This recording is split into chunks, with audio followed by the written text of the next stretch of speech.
Joining us now with reaction, former New York City Mayor Rudy Giuliani. It's a true story. What do they need Sean, pet therapy? That was a beautiful speech. And my grandfather came with $20 in his wallet, and I have the manifest. So and do he I. had exactly So do $20. Yeah, and I'm same thinking here. to myself, you come all the way from Italy, can't even speak the darn language. Right. And you have $20 in your wallet. My grandparents spoke the language, but in a funny way. Yeah, right. From Ireland, right? In a way that got them no jobs. Right. No. And I'm like, these spoiled brats on college campuses, these kids in elite New York schools, they're bringing in pets and counselors because they're so upset. I have a hard time. I can't conceive it. I've been on a couple of planes. I went out to Los Angeles. I was in Washington, and I talked to a few people that were anti-Trump, and they'll say, they're so worried about him. So I was sitting with one, and I said, well, what are you worried about? We're just worried about him. Yeah, exactly. What are you worried about? So I didn't want to give him things to worry about. I wanted to say, well, you're worried about, is he going to start a nuclear war? He said, I'm just kind of worried about it. I think I talked him off the ledge. You got him off the ledge? I got him. I'm not sure I made him into a Trump supporter. I had a caller to my radio. The guy's not going to commit suicide. I had a caller to my radio show and he said, you helped get a racist elected. I said, okay, tell me one racist thing he's ever said. Now that is the... And I played Jeopardy music, and he couldn't answer. If there was an unfair criticism of Trump, and there were many, but if there was the most unfair, that was the single most unfair criticism of him. Known the man for 28 years, there is a single prejudicial bone in his body. He evaluates people both from the point of view of work and friendship on the merits. Yeah. You were probably his strongest, best, toughest advocate. Now you're being considered for important jobs. The one I hear most often is Secretary of State. Have you had any conversations with him? I have. And they're between him and me. You're not going to tell me? No, I can't. I can't. I wouldn't. I'd be very honored to serve. Questions, there are always a lot of questions and a lot of issues and a lot of very good people. He's got a lot of good people around him.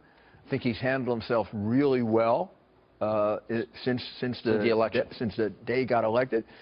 And I think that he's going to put together an extraordinary administration of really, really talented people. Do you agree with me that for him to ignore the McConnells, they didn't win this election as much as he did?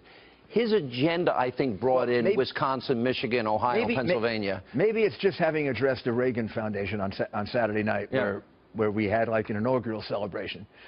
I was thinking what it would be like to address them if we had lost. It would have been a funeral. And I think you do what Ronald Reagan did in a very nice way. You put your flag in the ground. You laid out this is what. He's the president, they're the Congress. He's the leader of the party. He has to tell them, this is what we want, and I want you to get it for me. And they should work with him on it. And if we have to, at the edges, compromise certain things, we should be willing to talk a little. But the main program has got to happen. The main program has got to happen. What did Ronald Reagan say? Ronald Reagan said, I'm going to confront the Soviet Union. Well, God darn it, he cut taxes. I'm going to cut taxes. And then he had to make a choice because he said he was going to reduce the deficit. And there was, I just saw a tape of it, and he said, I made that choice. The choice I made was strong national defense instead of the deficit, because I think that's more important for our future. Let me ask you this. We go back, our friendship goes back a long ways when you were the mayor of the city, cleaning up the city, and you did a phenomenal job. I watched it up close and personal. If you become Secretary of State, some people say, well, he's the mayor of New York, but how many countries have you been to? I don't think they realized. I left the country 4 times as mayor, so I was kind of like trip deprived. Right. So since I left mayor, this is a rough estimate, I've been in 80 countries, 150 different foreign trips. Wow. And a lot of it for different reasons, speeches, security consulting, where I helped bring down crime. A lot of people saw your expertise. So I brought down crime. Call the president of Colombia. He will tell you I reduced crime. My group did, not me, John Houvain and my entire group. We reduced crime in Cali by 42%. Wow. We reduced crime in Mexico City until the mayor of Mexico City got fired because he was doing too good a job. But that was 12 years ago. Right. So I've been all over the world. I know you're very close friends in Israel. honorary knighthood. Yeah, I heard about that. From Great Britain. Yeah. Prime Minister Netanyahu has been my personal friend for 25 years. I never go to Israel without spending 2 hours with Bibi, and I feel I can call him that. And I know the world.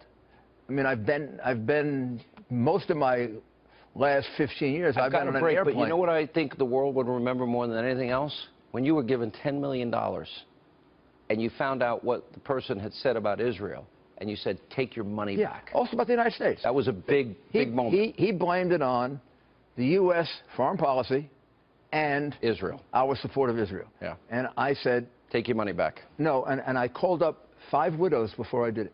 Good for you. So it wasn't my money. And they told me, "We're with you. We don't want the blood money. We don't want the blood money." Good luck. I expect an announcement probably soon. We'll see. And I know you will serve your country well. Good to see you, Mr. Mayor. Thank you. It's a great honor both to serve my country and it was a great honor to serve Donald Trump and get him elected, because we saved this country from going over the abyss. Well, we're pretty close now. It's Yeah. a big job. All right. Good to see you, Mr. Mayor.